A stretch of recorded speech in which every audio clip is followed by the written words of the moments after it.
The Last Mile. By Ritch Davis, Act 1. The Termination. Marcus Chen arrived at the trucking terminal at his usual time, but something felt wrong. The yard lacked its usual hustle of day drivers crossing paths with departing night shifters. Trucks sat silent, still, his mind filled with noisy speculation. Inside, a union representative directed him to stand with a dozen other drivers.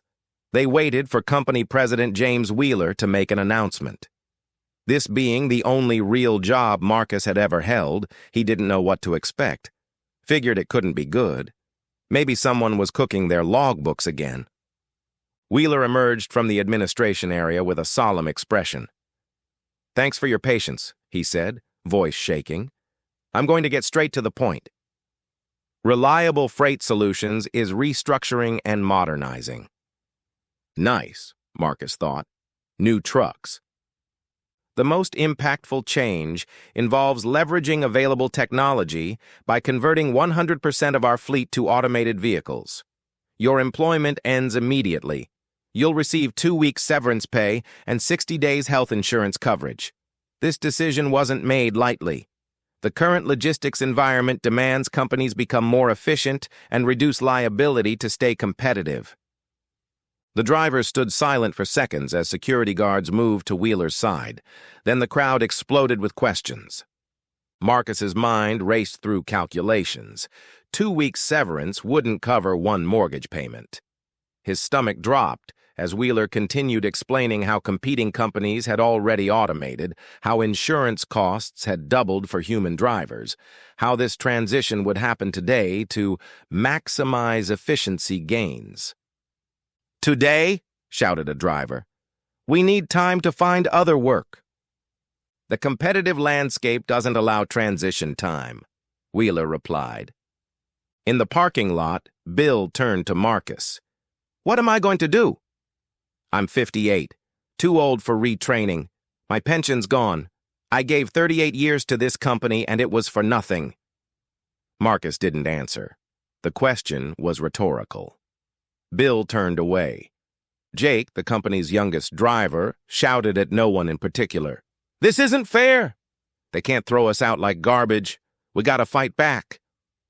Marcus saw Rosa crying into her hands. Her husband was homebound with cancer. She relied on company health insurance to keep their heads above water. Others cried out, "How will I feed my family? How do I get my kids' meds? How will I take care of my parents?" Marcus had all those concerns and more. Only 2 years older than Jake, retirement wasn't even distant hope. He worried about groceries, rent, car payments, medical expenses. He was responsible for his wife, daughter, and parents. What would he tell them? How would he tell them? Marcus walked into his apartment 3 hours after leaving that morning. Sarah peeked out of the laundry room, concern immediately crossing her face when she saw him. "What's wrong? Are you okay? What are you doing home?" "I got fired." "What?" She stepped into the entry, blocking his path. "What did you say?" "I got fired." We all did. "Why?" "They're going 100% autonomous trucks." "Oh no. Benefits?" 2 weeks severance and COBRA for 60 days. That's not much. But we'll manage. She said it without conviction. Marcus poured milk and sat at the kitchen table. Sarah joined him as they spread bills before them. Rent, $1,400. Utilities, $200. Groceries, $600. Car payment, $450. Father's insulin, $800. Mother's care supplies, $300. Daycare, $400. Health insurance, $250. Total, $3,400 monthly. Current savings, $1,800. Financial runway, 3 weeks maximum. "That's not enough," Marcus said. "I should have saved more." "How long do we have?" Sarah asked. "With our savings, my severance, your pay, and what's left from my folks' Social Security, maybe 6 weeks. What are we going to do?" "Whatever it takes. The basic living income checks start in 6 months. We just need to make it that long. Marcus waited 9 days for a government assistance appointment. Told to arrive at 9 a.m., he still sat in the waiting room at noon. His fists clenched, face red, sweating. He imagined beating someone over the head with his chair. When his name was finally called, a woman named Wanda led him to a windowless office, barely large enough for a desk and 2 plastic chairs. The floor's bland tile had once been waxed until it sparkled. Now it was grungy, stained where it met the wall. A coffee stain marked an uncleaned spill near his feet. The room smelled of sweat and disappointment. "How can I help you, Mr. Chen?" Marcus explained his situation. "Here's what I can do. I can send you $200 in emergency aid. It'll hit your account in 72 hours. I can give you a SNAP card, but it takes 10 days to activate for $400 monthly, and I can put you on the housing assistance wait list, but approval takes at least 30 days. Once approved, deposits take another 30 days. Marcus wanted to strangle Wanda with his belt.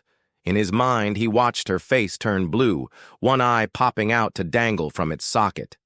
200 in emergency aid, 400 monthly for food, and at least 60 days for unknown housing assistance? That's it? You expect me to house and feed 4 adults and a child with that? Well, sir, we can put you in a retraining program, but you can't work while training. You'd lose all benefits if you did. Marcus felt his own eyes might pop from their sockets. "Just tell me where to sign," he said through grinding teeth. "If your wife signs too, we can double the emergency aid and raise your SNAP to 600. Take the application home and bring it back." He took the application with a shaking hand, said nothing. Walked to his car with thoughts of revenge he knew he'd never act on, thinking himself a coward because of it. 2 weeks later, Marcus remained unemployed. Everything had changed so fast. Robot trucks ruled highways, while robot workers dominated factories, construction sites, warehouses. Rent due in 5 days. Dad's insulin prescription expired tomorrow. Maybe 2 days of food remained in cupboards. Car payment due in 3 days. What kind of man am I if I can't provide for my family? Their survival was now measured in days, not weeks. He felt worthless because of it. The next morning, phone calls began. The pharmacy called. Dad's prescription was ready, but the copay had increased to $1,000. The landlord called to remind that rent was due in 4 days and would increase to $1,600 next month. Marcus sat at the kitchen table with bills arranged chronologically by due date. Blue sticky notes marked expected income. Far right, a yellow sticky represented the start of universal basic income. In the middle, another yellow sticky bore a large question mark. Sarah entered after finishing her retail shift. "The store cut my hours," she said. "Sales are slow and they installed more self-checkout terminals." Marcus crossed out the amount on her pay sticky note, replacing it with a question mark. Too many unknowns. The uncertainty overwhelmed him. Emma wandered into the kitchen. "Daddy, why do you look scared? Is there a monster?" "No monster, Baobei. Why are you scared?" "I'm not scared. Daddy's thinking about a big problem. I can help." "You know what? Maybe you can. I know a little girl who needs to go to bed soon but doesn't want to." "Let her stay up." "What if she wants to go to the pool early tomorrow?" Emma's eyes widened. "Read her a story." "Great idea. Thanks for helping." Marcus scooped her up, carried her to her bedroom, and read her favorite story until she fell asleep. When he returned to the kitchen, Sarah was staring at the bills. The question marks seemed to multiply in the dim light. "We can't keep this up," she whispered. Marcus nodded. Tomorrow he'd have to find another way. Any way. Whatever it takes. Act 2. The Options. Marcus sat across from Tony Ricci at the quick ship delivery office, watching the manager's sympathetic expression as he explained the position. City package delivery, $8 per hour, $1,900 monthly before taxes, $1,400 after, 10-hour days, 6 days a week, no benefits, fuel costs deducted from salary. You'd use your personal vehicle, Tony said. High mileage, but that's the business model now. Marcus calculated silently. Even with Sarah's reduced retail income, they'd still fall $1,700 short each month. The math was impossible. He tried ride-share apps next. The market was flooded. They paid $6 an hour after gas and vehicle wear. Food delivery showed the same oversaturation. Handyman work required tools and skills he didn't possess. Every legal option led to the same conclusion: family destruction through economic mathematics. That evening, Sarah suggested she find full-time retail work and that he move his parents to a state facility. I ran the numbers, Marcus said. Your full-time income would be around $1,600. Daycare in a state facility would be additional expenses without insurance. We'd be worse off. They both realized they were planning to dismantle their family to survive economically. We can't split up, Sarah said. There has to be another way. Marcus had exhausted every alternative. The system had no space for families like theirs. The next morning at a truck stop diner, Marcus nursed cheap coffee while calculating their remaining funds. 3 days until rent, 2 days until his father's insulin ran out. Excuse me? Said a voice behind him. Marcus turned. A well-dressed man in his 40s stood beside the booth. Expensive suit, concerned expression. I couldn't help overhearing your phone conversation, the man said. I'm Tony Marchetti. I work in logistics coordination. He gestured to the empty seat. Mind if I sit? I might be able to help. Marcus studied him. Clean cut, professional.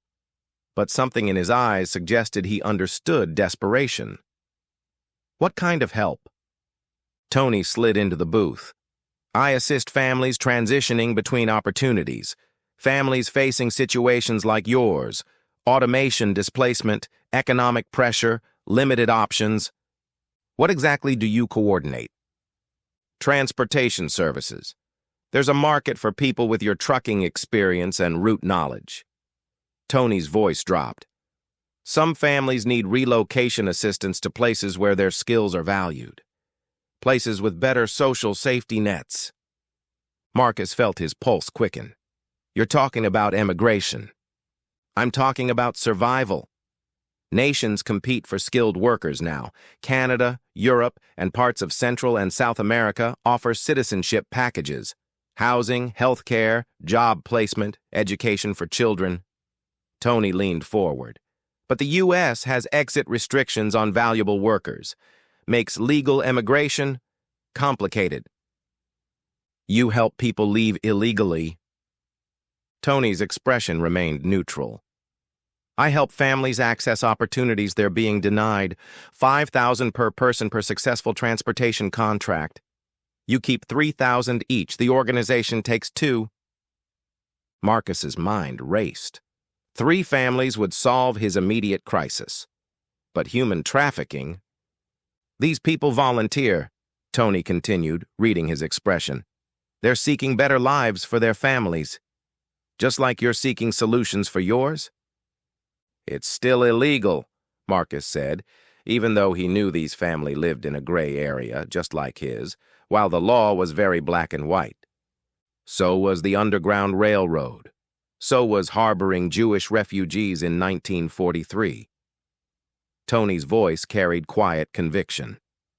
Sometimes the law and morality don't align. That afternoon, Marcus researched Canadian immigration at the library. The skilled worker packages were real.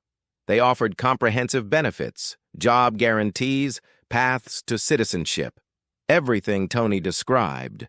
He found forums where immigrants described dramatically improved living conditions, better health care, more economic security, children thriving in schools that actually functioned. But he also found government crackdowns on emigration assistance networks, heavy sentences, families separated when operations were discovered. The moral complexity twisted in his stomach. Were the emigrants victims or willing participants? Were the transporters criminals or humanitarians? Thursday evening brought new crises. The pharmacy refused his father's insulin refill because his insurance had lapsed. The mortgage company called about Friday's payment deadline. Sarah's manager warned about impending layoffs due to self-checkout expansion. Marcus stared at the bills scattered across the kitchen table. Every aspect of their life was collapsing simultaneously. His phone buzzed. Tony. "I sense you're facing some pressure," Tony's voice was understanding. "I have 3 families with relocation appointments Monday. They need transportation this weekend. 15 total. 9 to you." "I need time to think." "I can give you until tomorrow morning. But these families can't wait. Their appointment window is narrow." Friday morning brought the final blow. Marcus's father collapsed in the bathroom. The paramedics stabilized him, but the emergency room doctor was blunt. Dangerous blood sugar levels from insulin shortage. He needs regular medication or this will happen again, probably fatally. The hospital bill estimate, $8,000. Payment plan required $800 monthly. Marcus sat in the waiting room holding the estimate. His father could die from his inability to afford medicine. His family faced homelessness in days. Every legal system had failed them. Sarah found him there. "What did Tony say the payment was?" "9,000 is my take." "That covers everything. Dad's insulin, the mortgage, groceries." She looked exhausted. "I hate what we're considering. But I hate watching our family suffer more." Saturday afternoon, Marcus met Tony at a warehouse office. 3 families waited in a comfortable break room. A laid-off engineer with his nurse wife and 2 children, a teacher whose school had closed, a mechanic whose garage had been automated. They weren't desperate refugees. They were educated professionals who'd lost everything to the same forces that destroyed Marcus's livelihood. Their Canadian job offers were legitimate, but they just couldn't leave legally because of exit restrictions. "The route uses back roads you know from trucking," Tony explained, showing Marcus detailed maps. "Canadian officials expect them at a designated crossing point. It's organized, professional." Marcus studied the families through the break room window. The children played quietly while parents discussed their new lives. Hope, not fear, filled their faces. "One question," Marcus said. "Why help them? What's your angle?" Tony was quiet for a long moment. "My grandfather came here illegally from Italy in 1923, worked construction until he could bring over his family. Sometimes the system forces good people into impossible choices." He handed Marcus a business card, plain white, only a phone number. "This isn't what it appears to be," Tony said carefully. "We're not criminals profiting from desperation. We're people who believe in something larger than current immigration law." Marcus looked at the card. "What are you saying?" "I'm saying that sometimes history judges lawbreakers more kindly than law followers. Harriet Tubman broke laws. So did the people who hid Anne Frank." Tony's voice carried quiet conviction. "We're part of something with a long American tradition. An underground railroad. The Underground Railroad. Modern version. Same principles. We help people escape systems that would destroy them." Tony met his eyes. "We're not trafficking victims. We're continuing a legacy of principled resistance to unjust authority." Marcus felt something shift in his chest. The moral weight that had been crushing him suddenly redistributed. This wasn't about becoming a criminal. It was about joining something historically righteous. "The families know." "They know exactly what we are. Most of our transporters came to us the same way you did.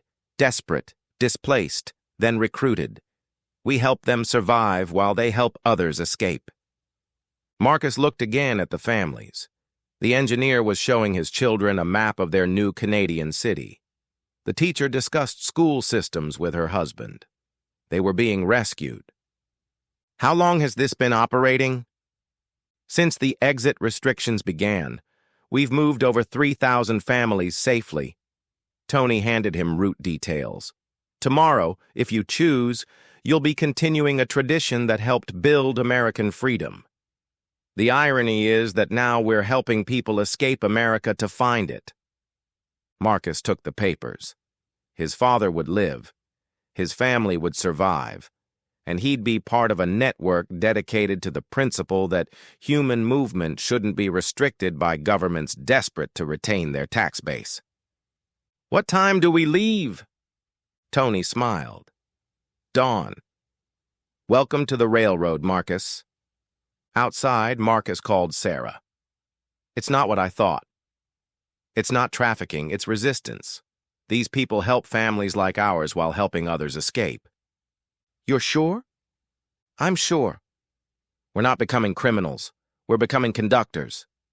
For the first time in weeks, Marcus felt something other than desperation. Purpose. The system had failed his family, but the railroad represented the American tradition of principled civil disobedience. Tomorrow he'd begin his first run, not as a criminal, but as a link in a chain of resistance stretching back to the nation's founding principles. Act 3. The Crossing. Dawn broke gray and cold as Marcus pulled his truck to a closed gas station 30 miles outside the city. The families were already waiting. Mike Rodriguez with his wife and 2 children, Janet Kim with her husband and elderly mother, Bob Turner with his wife and disabled son. They looked like any families heading out for a weekend trip. Luggage, snacks, the kind of nervous excitement that comes with major life changes. Not the desperate refugees Marcus had imagined. "Ready for your new adventure?" Mike asked his kids as they climbed into the truck's modified passenger compartment. Hidden from external view but comfortable, with proper seating and climate control. "Will we really see mountains, Daddy?" asked the younger girl. "Bigger mountains than you've ever imagined, mija." Marcus felt the weight of responsibility settle on his shoulders. These families trusting him with their futures. Kids who would grow up Canadian because of decisions made this morning. The route took them through back roads Marcus knew from his trucking job. Small farming communities, forgotten highways, places where automation hadn't reached because there wasn't enough economic value to justify it. Here, the old America still existed with its hand-painted signs, family farms, diners where people still cooked food instead of heating packages. "Strange, isn't it?" Janet said from the passenger seat. "We're leaving the country that used to represent freedom to find it somewhere else." Marcus nodded. "My grandfather always said America was an idea, not a place. Maybe the idea moved north." They drove in comfortable silence through rolling hills dotted with wind turbines. The mechanical giants turned lazily in the morning breeze, generating power for cities that no longer needed human workers to function. "How long have you been doing this?" Bob asked. "This is my first run," Marcus admitted. Nervous. "Less than I expected. More proud than I thought I'd be." At the halfway point, Marcus stopped at a diner where Tony had arranged for fuel and food. The families stretched their legs while Marcus checked the route ahead. No unusual police activity, border crossings running on schedule. "Thank you," Mike said quietly as they prepared to continue. "My kids will have opportunities in Canada that don't exist here anymore. Real schools, health care, a future where their talents matter more than their ability to compete with machines." "You don't need to thank me. We're helping each other." The approach to the border required careful timing. Marcus followed Tony's instructions precisely. He drove on specific roads at exact times, coordinated with Canadian officials who expected the families. This wasn't smuggling. It was organized civil disobedience with international cooperation.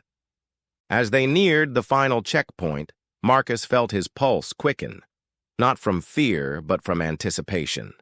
These families would cross into new lives in minutes. His father would get insulin tonight. Sarah could stop worrying about losing their home. The Canadian border station appeared through the trees. It was a small, efficient facility staffed by officers who processed the families with professional courtesy.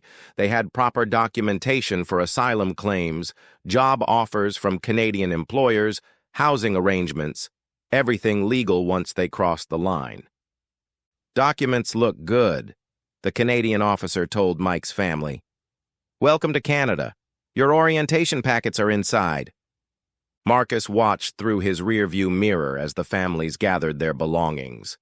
The children looked excited rather than frightened. Their parents' faces showed relief mixed with anticipation. Janet approached his window before leaving. "Will you keep doing this?" "Yes," Marcus said without hesitation. "This isn't a one-time thing for me anymore." "Good." There are more families like ours every day. Automation isn't slowing down.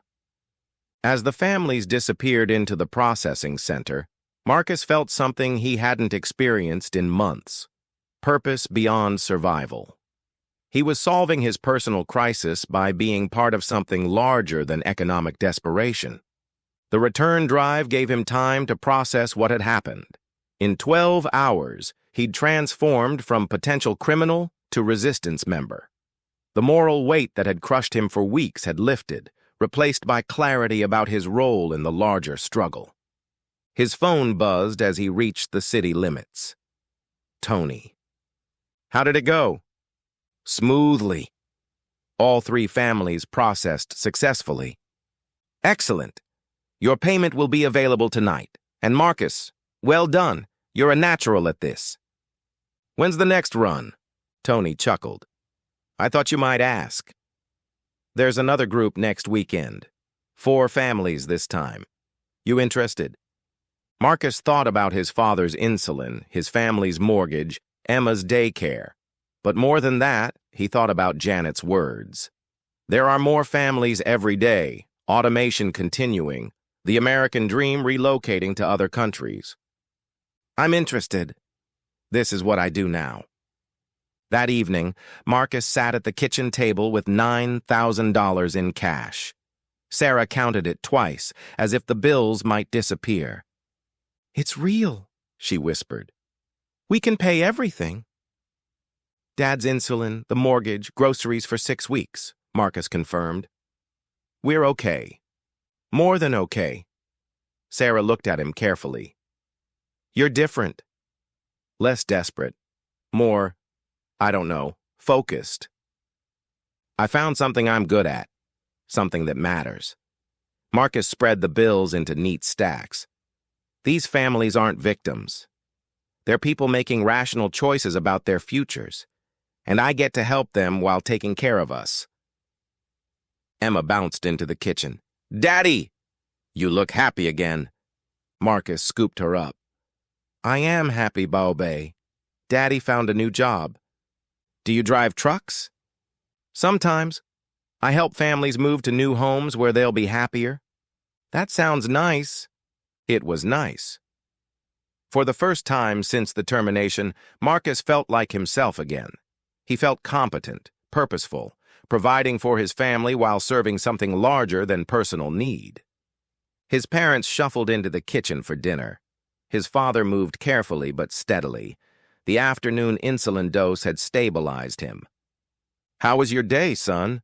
his father asked. "Good, Dad. Really good. I started something new, something important." Later that night, after the family had gone to bed, Marcus sat on his front steps looking at the city lights. Somewhere out there, other displaced workers faced the same impossible mathematics he'd escaped. Some would find legal solutions, others would break under the pressure, and some would get a phone call from Tony. Marcus pulled out the plain business card Tony had given him. Tomorrow he'd give it to Bill, the 58-year-old driver whose pension had vanished. Maybe to Jake, whose anger at the system might translate into railroad work. They deserved the same choice Marcus had been offered. The Underground Railroad had always recruited from the ranks of those who understood oppression personally. Former slaves became conductors. Displaced families became transporters. The network strengthened itself by offering purpose to those who'd lost everything. Marcus smiled as he programmed Tony's number into his phone under a simple contact name. Work. Because that's what this was now. His work, his calling, his way of fighting back against a system that viewed families like his as acceptable casualties of economic progress. The automation revolution had cost him his old life. but it had given him the chance to become part of America's oldest tradition of resistance, helping others escape systems designed to crush them. He was no longer just Marcus Chen, unemployed truck driver. He was Marcus Chen, conductor on the modern Underground Railroad, and next weekend he'd help 4 more families find their freedom. The last mile, he realized, wasn't about reaching a destination. It was about who you became along the way. The end.